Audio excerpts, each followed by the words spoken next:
What will happen if you spend all your time alone?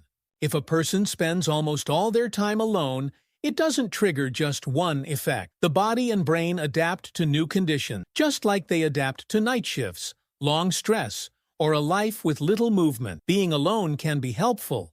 Rest, focus, recovery, but it can also become harmful if it is long, forced, and lacks real human contact and support. 1. The brain starts to save energy on social skills. Communication is training.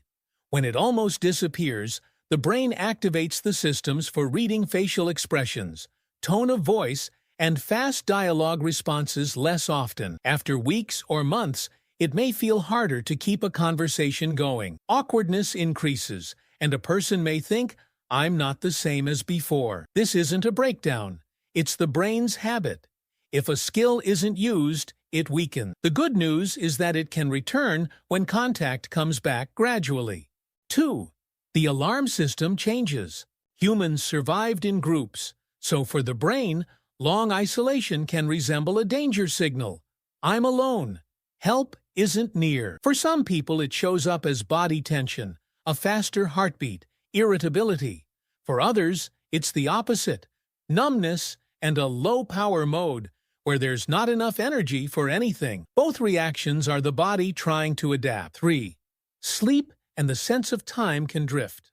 When a day is full of meetings, travel, and conversations, it has many markers that the brain uses to measure time. In solitude, there are fewer markers, so days may blend together. Time can feel slow or disappear quickly. Sleep may also shift. Some fall asleep later, some wake up at night. The reason is simple. Less external rhythm makes it harder for the brain to keep a stable schedule. 4. Emotions become either louder or quieter. Without conversations and feedback, emotions don't air out. So sometimes they build up and explode over small things. A random noise, a message, a thought. Another pattern is emotional dulling. The person distances themselves from feelings so it hurts less. It's similar to how the body lowers sensitivity when a stimulus doesn't go away. 5. Memory and thoughts can start looping. When there are few outside events, the brain turns inward more often.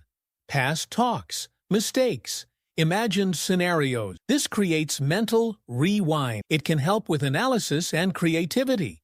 But if thoughts become stuck and repetitive, they drain energy and increase anxiety. 6. The body reacts too, even if it feels like nothing is happening. Long solitude often changes movement, eating, and self-care. Without social reasons to go out, people move less. Some eat worse. Others eat from boredom. Also, there is less touch and less real presence of other people. Many don't notice it, but it affects the feeling of safety and calm. 7.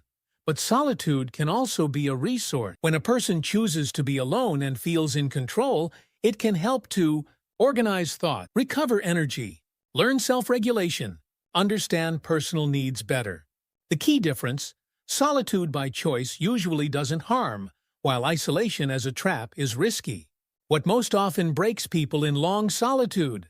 Not silence and not the absence of people by itself, but a mix of three things: long duration, months; forced situation, no choice; no stable contact where you can be yourself.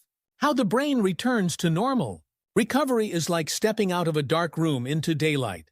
The eyes need time. The best method is gradual social doses.